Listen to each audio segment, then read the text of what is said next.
We are going to start slowly by introducing the members of the panel. So, let's start maybe on the far left there. Kenny Gerasimovich from Greenberg, Traurig. Kenny, you want to say a few words? Yeah, I'm a shareholder at the law firm of Greenberg, Traurig. I focus on mergers and acquisitions of public and private entities and joint ventures, as well as general corporate work. Kenny and I have worked on numerous transactions together in the last few years. Paul Melville from Thornton. Good afternoon. I'm Paul Melville from Thornton. I'm a partner in our Thornton's advisory service practice based in Chicago. We're a global accounting, audit and tax firm. Great, thank you. Martin Franklin, Chairman of Jarden Corporation. Good afternoon. I'm Martin Franklin. Jarden is a diversified consumer products company. We're about somewhere $6.5, $7 billion in revenue. Businesses on a global basis. So.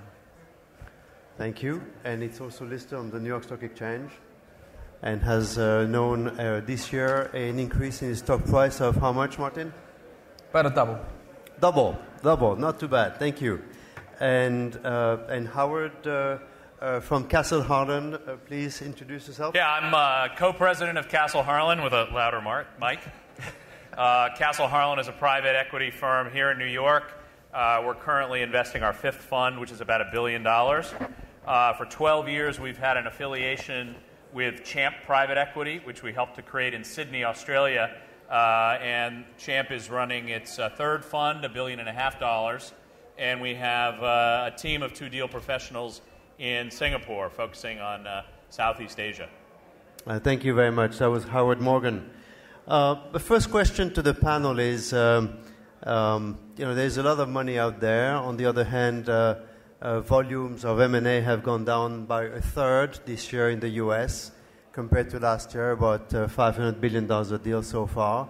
And they have gone down by about 15-20% in Europe. So, Germany, is this a buyer's market? Are you out there scooping out everything you can at depressed prices? Howard? Well, we're certainly trying to. I think what we're seeing is, the statistics don't lie. There's not a lot transacting, but there's a lot of deal flow. So our list of opportunities has probably never been longer. What we're seeing is things failing to transact. In some cases, it's because of high price expectations. In others, it's because earnings aren't delivering on plan. I think a lot of volatility in earnings still. In many cases, and we've done this ourselves, with the capital markets fairly robust, we've been able to recap businesses and take out proceeds more or less equal to what we would have sold the business for, or equal to the best offer on hand. So I think that's suppressing the market, and I think there's also a wait-and-see attitude that things probably will be better over the horizon, despite the physical cliff and all the other excitement we'll have next year. So people are waiting and watching. Is that your impression as well, Martin?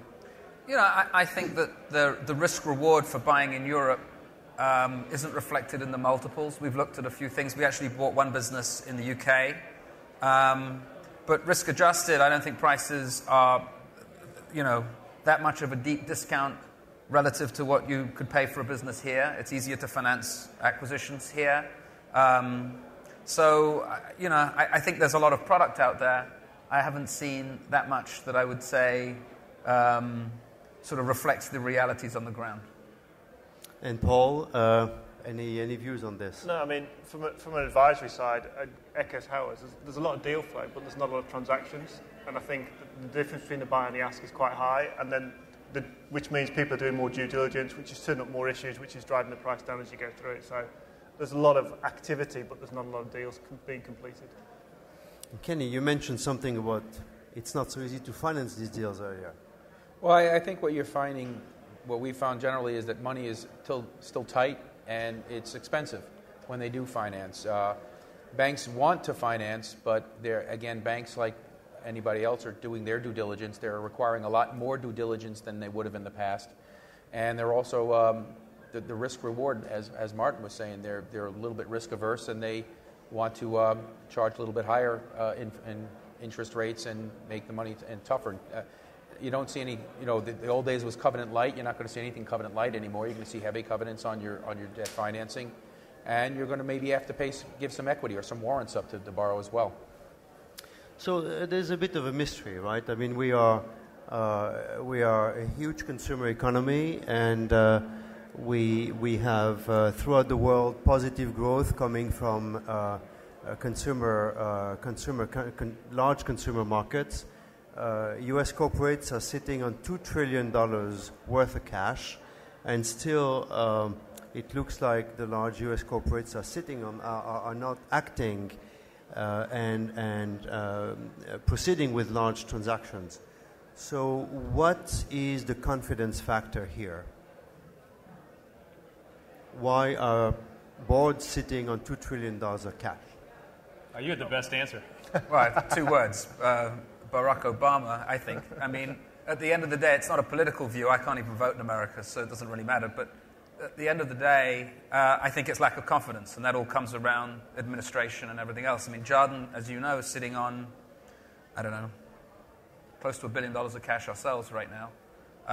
And in certain capital programs, we are very reticent on how we're going to spend our money here until we see more, certainty in the direction this economy is going to go. And you can't print money endlessly. So for us, fiscal policy and fiscal discipline after November is going to be very important, whoever's going to be the president. So I think that's a factor. I really do. And I don't think it's going to change, quite frankly, quickly. I mean, I think even if you have a new administration coming in, it's going to take time for them to put their feet on the ground.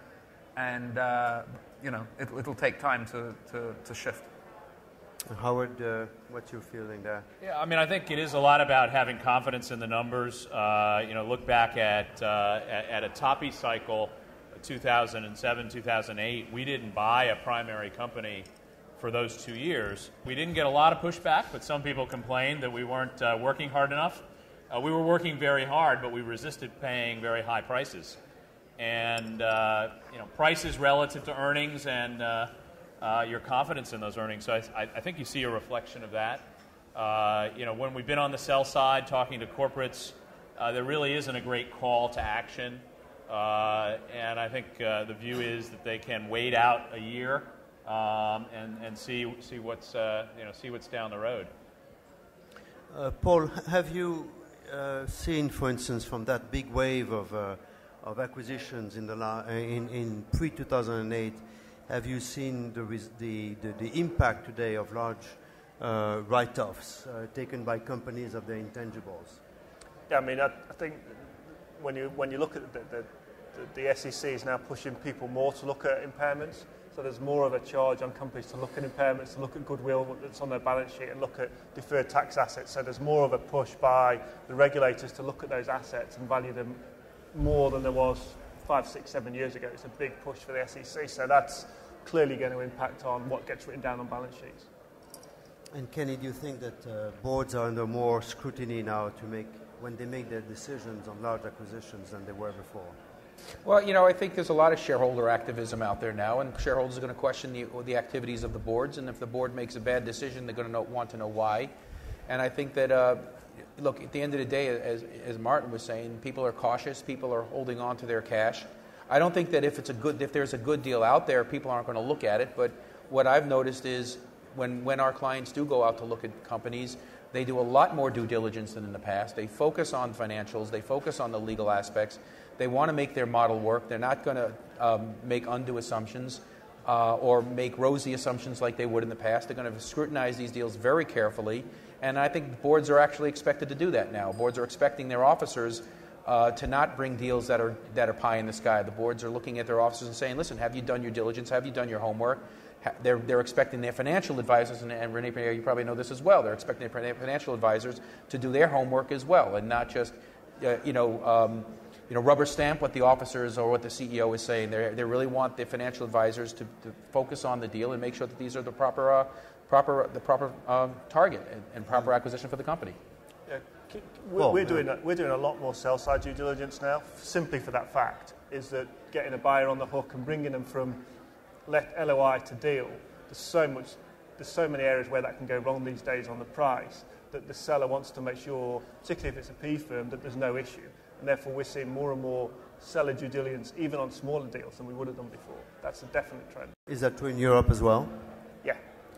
You know, and we've noticed that as well. When we prepare a company to be sold, what we make sure they do is we actually prepare the company. We say, listen, if you're going to sell the company, you're going to have to do this right now. You can't just go out there and just not be organized. So we expect our sellers now to set up a data room, to organize their documents, to have the financial statements all prepared, to go out and if it's a private company and they haven't had proper audits, to do proper audits, to really set the company up to be sold properly, because that's the better way to sell it now. It's just not, it's that kind of market out there. Howard?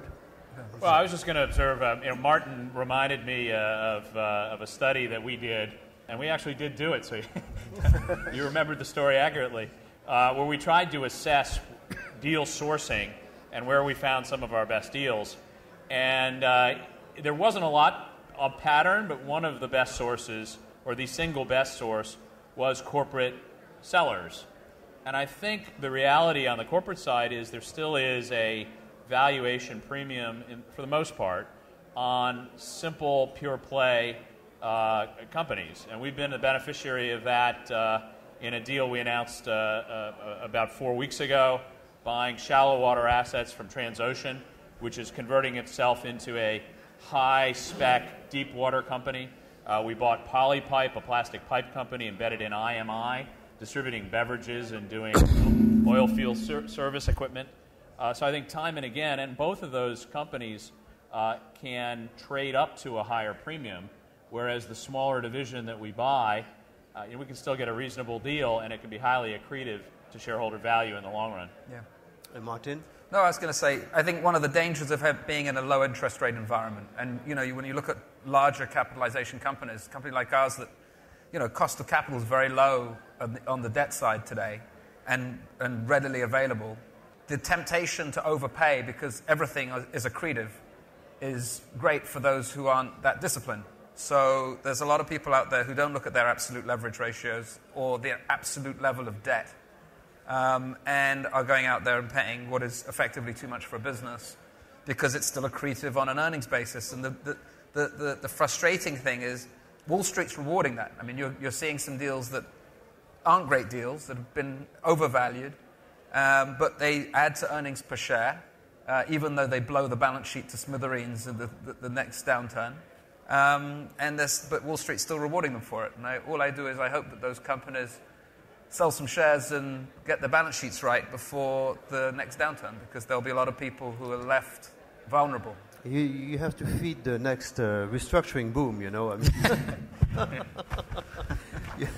I mean, Wall Street is a cycle, right? I mean, when M&A dries up, restructuring has to somehow take the cycle up. That's true. In terms of pricing, I mean, we've been talking a bit about pricing and the fact that you haven't found great bargains, but isn't there a discrepancy?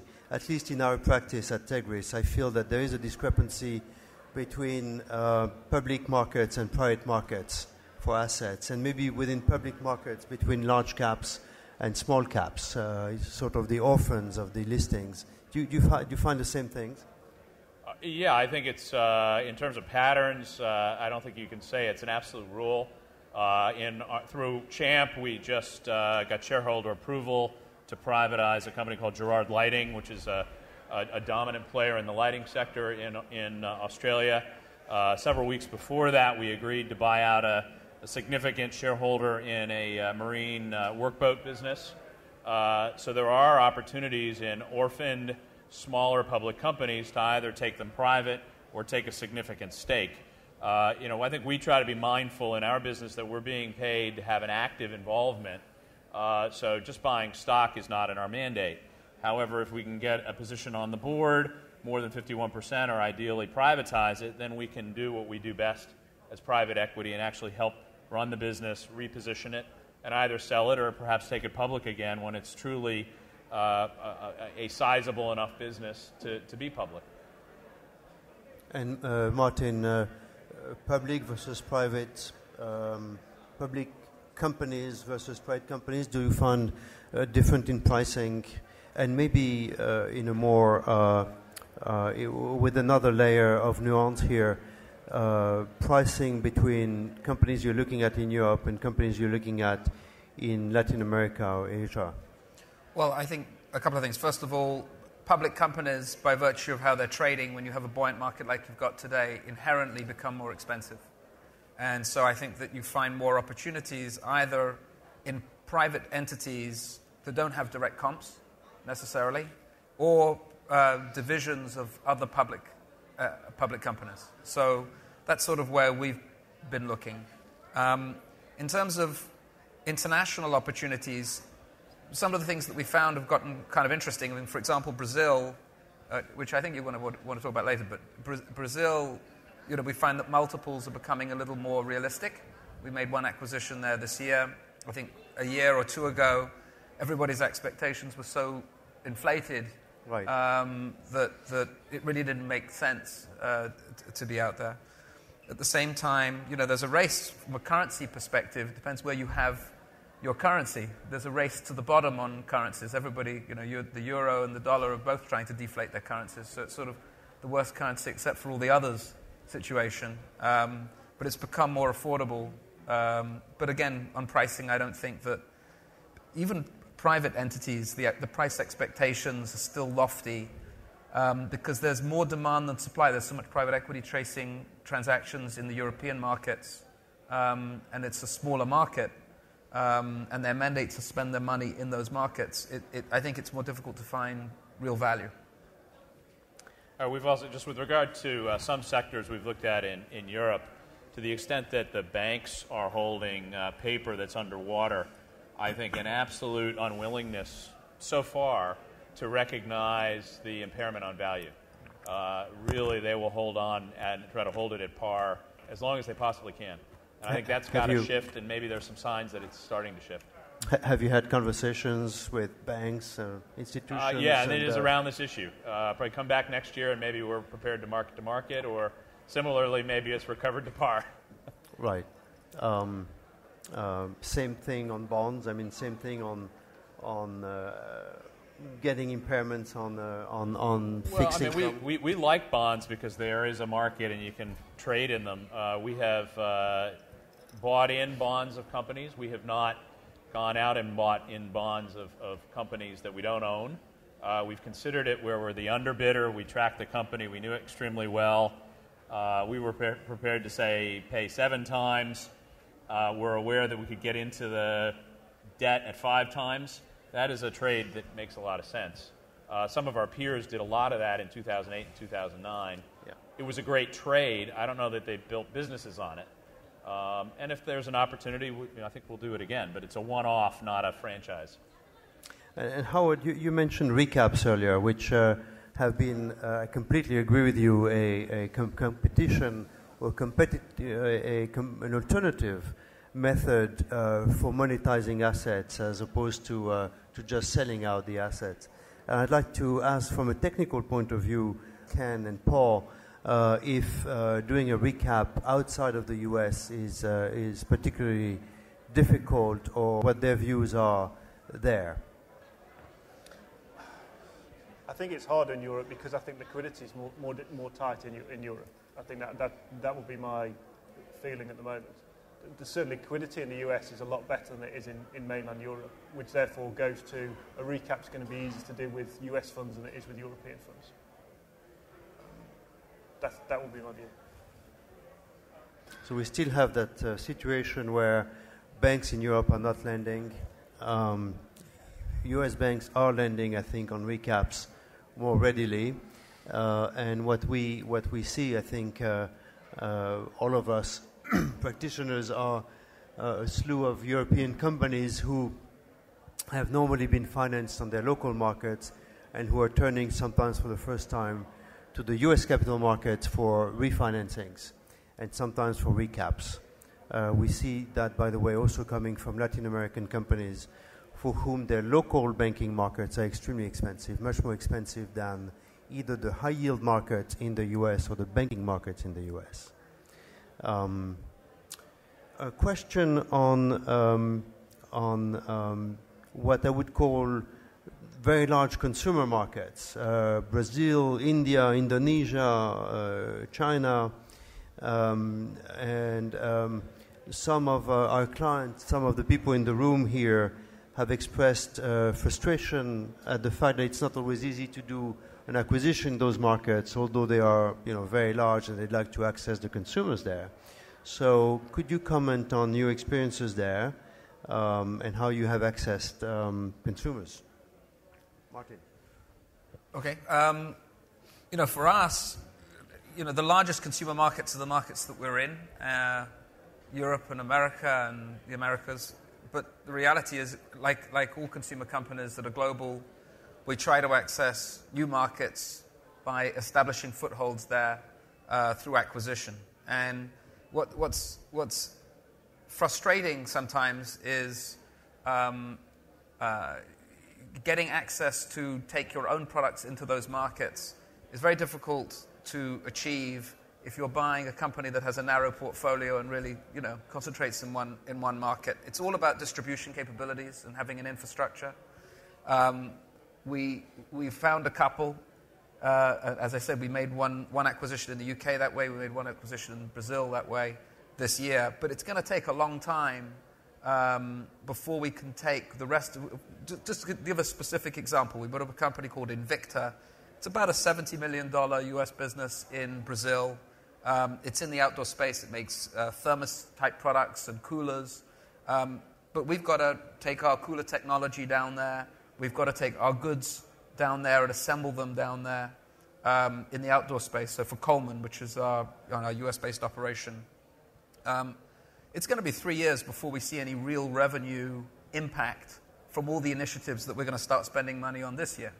So it requires a lot of patience. I would tell you that companies like Philips and Procter & Gamble have done a tremendous job in creating real platforms in international distribution that are very powerful, very hard to compete with. But it can be done. You just have to be patient. So that's how we're approaching the market. I think the inverse is going to be interesting. I mean, you're going to find companies in growth consumer markets looking to make acquisitions in the US that are products that they can buy on a market multiple and then take those products into their own established distribution points, if you like, for free. So that's the icing on the cake from their perspective. And I'm surprised we haven't seen more of that, but I think we will over time. Yeah, patience, I think, is critical here. With regard to Brazil, we've looked at a number of things down there. Specifically, in Brazil, you have very large local content rules. So it's quite difficult for an outsider to break into that market without obtaining local content. We're exploring an angle of following some of our customers. So we have a very interesting aftermarket automotive product in AutoZone and O'Reilly. Those retailers are starting to build out in Brazil. They have a pretty decent presence in Mexico.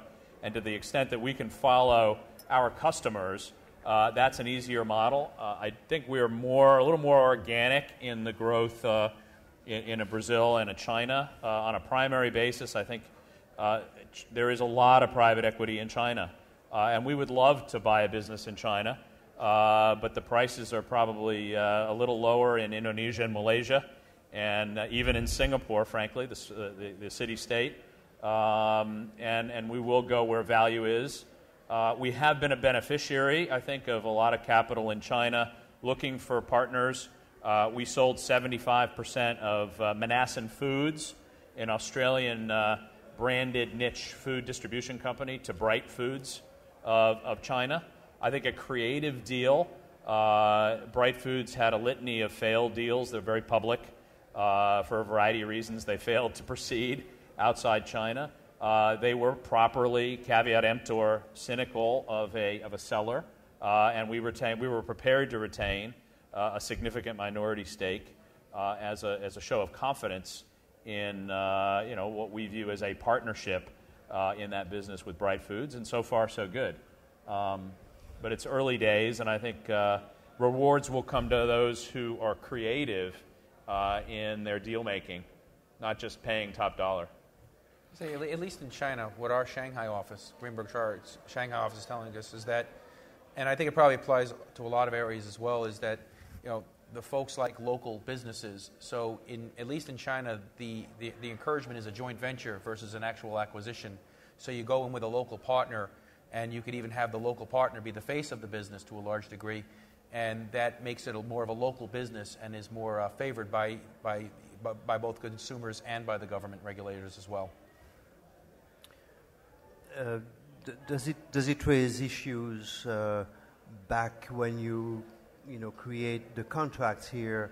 Everybody talks about IP issues, technology transfer issues, and so on and so forth. I mean, fairly intractable issues that we faced 30 years ago with Japan, and we seem to be facing again in the same terms with China.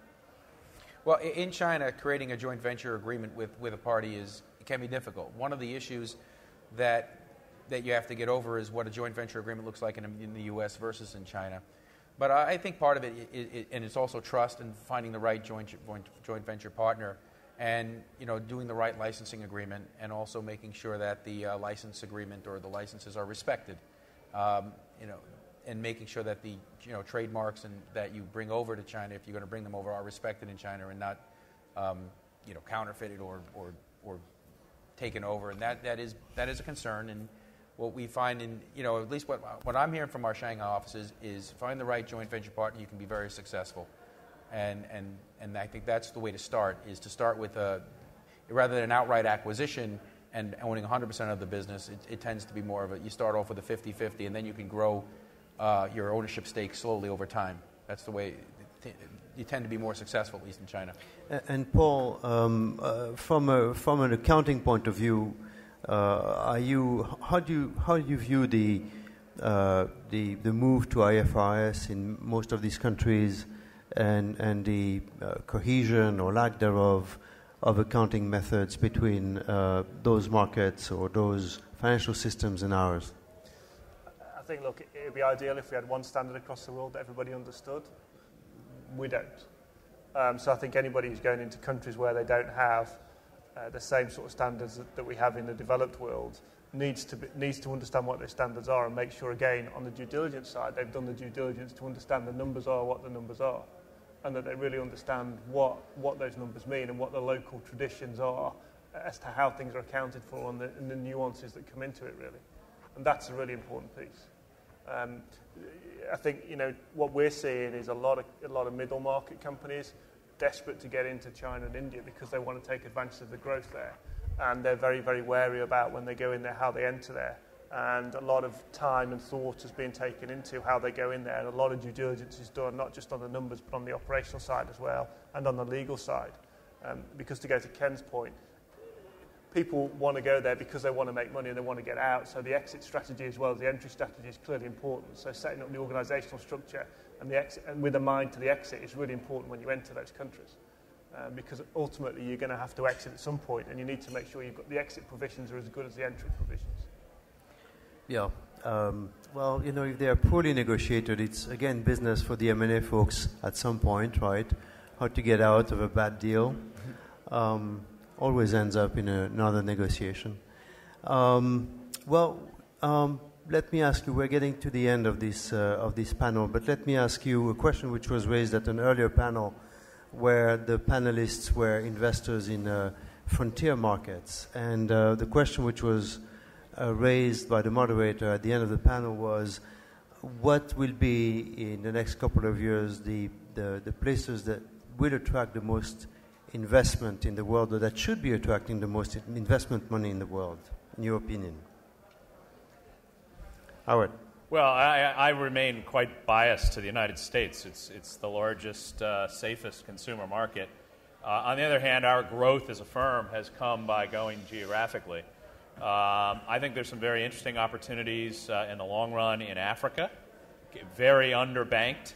A piece of our recent rig deal will get us into Nigeria and Gabon, and maybe I'll have a lot more to tell you next year once I've traveled there. I think some of Southeast Asia continues to be very nascent. The undertold story is that China's been outsourcing to Vietnam. So, a lot of interesting opportunities within that region. and very broadly the MENA region.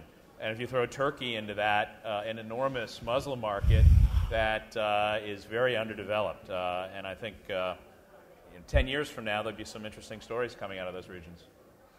Amazing. Yes. Lots of exploration to do. Martin? I touched on this in my last remarks, but I think you're going to see in the next 5-10 years mega deals being done for consumer-type businesses from Asia into American companies and European companies, where they can take design, capabilities, brands, and continue selling them in the markets that they exist, and then making, if you like, their additional returns from products that they can sell with their established distribution capabilities in their domestic Asian markets. And I think that's going to be a big trend. Li and Feng's on the front, the front edge of this, and they're just the beginning. Paul, where do you see the money flows? To echo what the two guys have said already, the US is the biggest market, and the profit that companies make in the US is going to fund exploration into those other markets. And I just continue to see China and India as huge opportunities, particularly in consumer goods. But I think we're right. A lot of it's going to come back again. The Chinese and the Indians are going to look to see what they can pull out of the US to take back to their countries and export the talent that's here, and that's going to be a huge opportunity. There's clearly a lot of money they've got that they want to tap the brains that's here and the products that are here to take back to their own market to serve what's a growing middle class in both of those countries, really.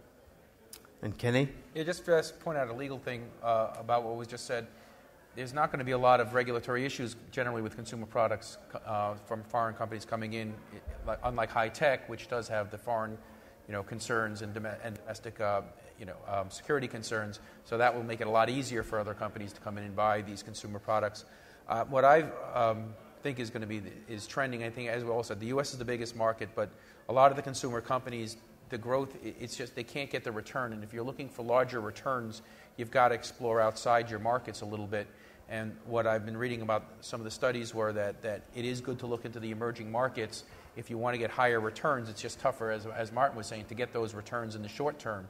So the medium term and longer term returns are going to be would be in the emerging markets. But as I said, it's tougher to do deals there, and they're a lot smaller deals. You're not going to see the mega billion-dollar deals generally in the emerging markets. On the other hand, Walmart just did a $2.5 billion deal in South Africa. So perhaps South Africa will be a launching point for the rest of Africa to invest in Africa. And there are opportunities to buy deals. I mean, look, there was just a giant beer deal in Mexico as well. So there are major deals to be done, and you could use these as growing areas. But I think what we're going to find is that companies will continue to invest in the U.S. because that's where the biggest market is. But we'll continue to look outside the U.S. to get those higher returns on their money.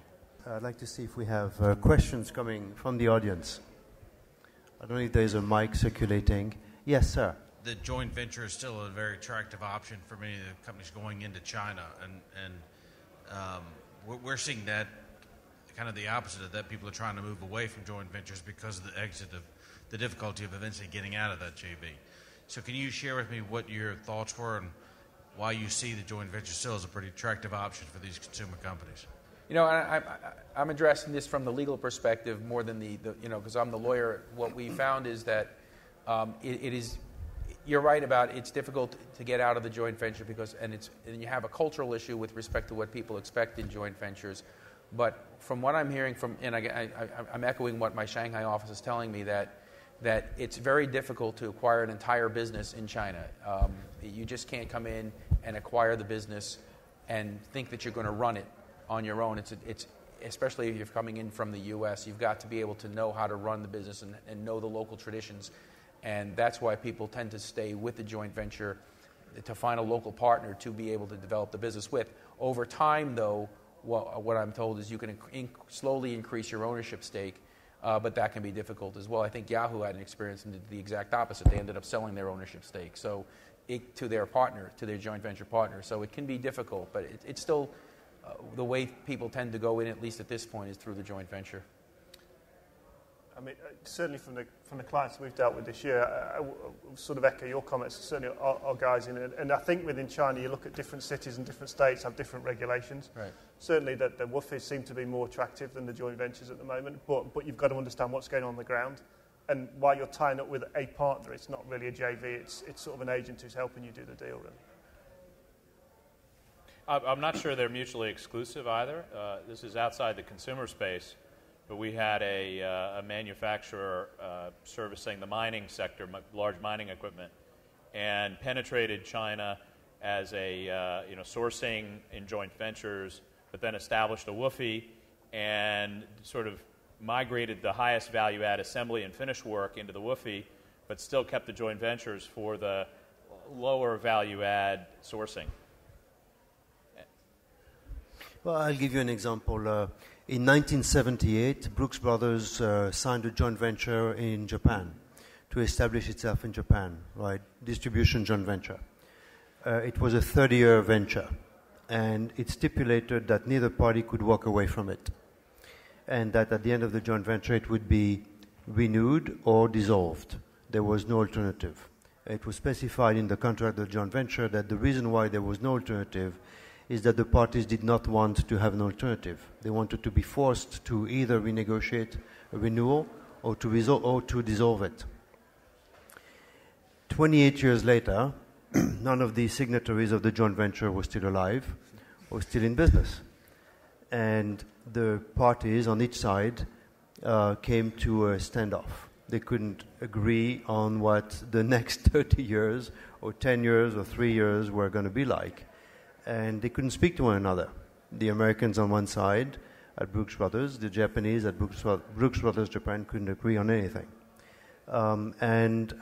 They tried to talk and found out they couldn't even speak to one another. So they started exchanging legal letters. Actually, it was a one-side exchange because the Japanese received the legal letters and refused to respond to them. The Japanese side is a listed company, and all the board members of the listed company received legal letters saying, you have an obligation to respond. This is a big business, substantial part of your listed company and your assets and so on and so forth. Silence. Obviously not the same governance as the one we would have here with our SEC obligations, Sarbanes-Oxley and so on and so forth. Nothing happened. The business didn't know what to do. The CEO and the employees didn't know what to do and whether they should keep the business open, whether they had no idea, no budget, nothing. So that's what happened with the joint venture. What do you do when there is no guarantee of how to get out of it?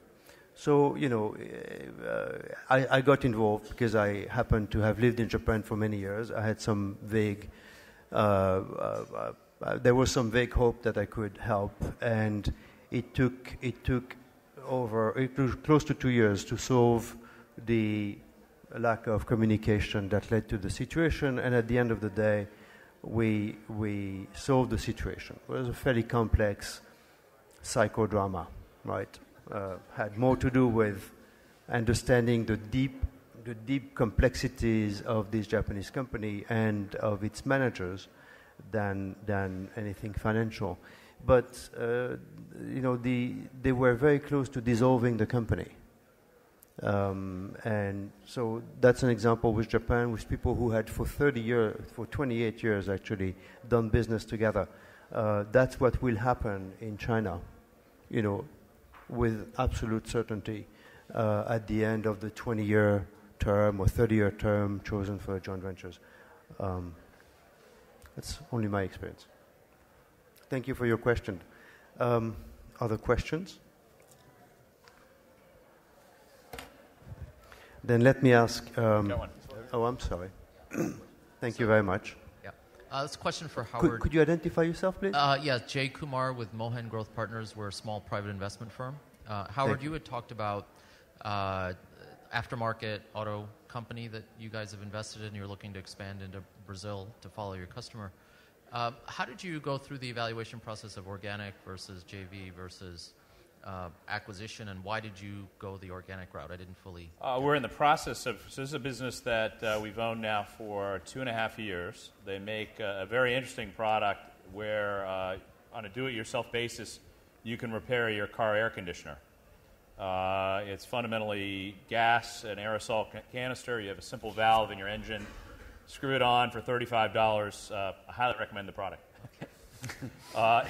It's very seasonal, as you might imagine, and Southern Hemisphere has the added benefit in our business of being counter-seasonal. So extra excitement if we could basically balance off, have an endless summer. I think, as we're looking at Brazil in particular, we're facing this domestic content issue, so we really can't export it. We are likely to go the route of a joint venture, but we are following our customers, as I indicated, in that to the extent that big boxes are starting to be opened around the globe, and we have a large presence in the category killers of automotive aftermarket. We can follow them. We've got great statistics in terms of the performance of our product in the store.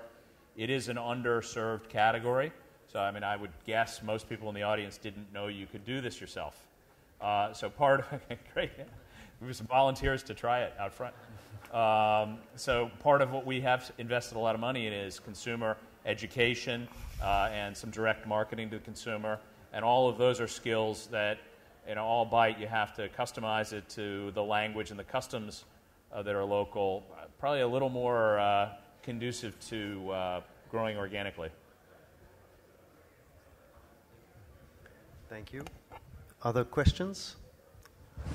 Oh, I'm sorry, we need to wrap up. Do we have time for concluding statement from the panelists? So I'll ask you actually a last question, which is that what is interesting and striking in Europe is that 30 years or 40 years after, 50 years now after the beginning of the EU, management teams in Europe are a lot more European than they used to be. They used to be very national, and they now have actually mixtures of managers from all over the world, in particular very pan-European. And I'd like to ask the panelists to tell us whether in their firms, in the firms of your portfolio, Howard, within Jarden, and within your firms, gentlemen, you see an internationalization of top executives. We have absolutely, and it's not by accident. We have tried to globalize our firm. I have a French partner. Most of us are American. I have quite a few Australian partners locally. We've run an exchange program between our U.S. office and our Sydney office. Within our companies, I think, sadly, truly domestic businesses that are 100% North American, I would say there's not a lot of representation. We're still very parochial. But in our global businesses, again, the Shelf Drilling, which is the new name of the Transocean company, will be headquartered in Dubai. The staff is, truly global. Colonials, South Africans, Australians, plenty of Americans, a lot of Texans, given that's a oil or an oil business. So I think the ability to pull together teams is key. We do transact in English. I think if people are, it's a reality and in many companies. And I speak 10 languages, but they're all different forms of English.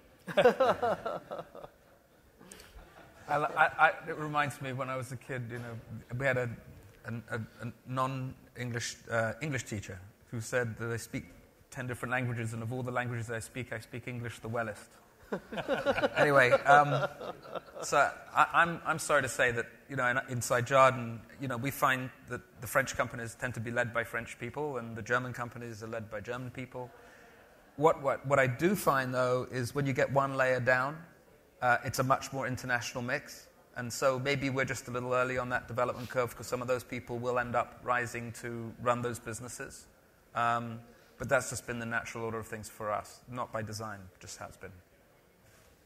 Grant Thornton is an international accounting firm. We're in 112 countries, so that means that we do work globally, we do work internationally. So it's very rare that we have any pitch or any client where we're not serving it out of at least 3 or 4 different offices. So we have teams, we're about to go to China for 2 weeks, and half the team is Mandarin speaking. So it's very important for us to have teams both within the US and globally that understand the different cultures. It's very different to take a US mindset or European mindset and take it to another country and think it's going to work. It invariably doesn't. So it's very important to have people on the ground locally, and we tend to pair that with people who can translate that back to their home country.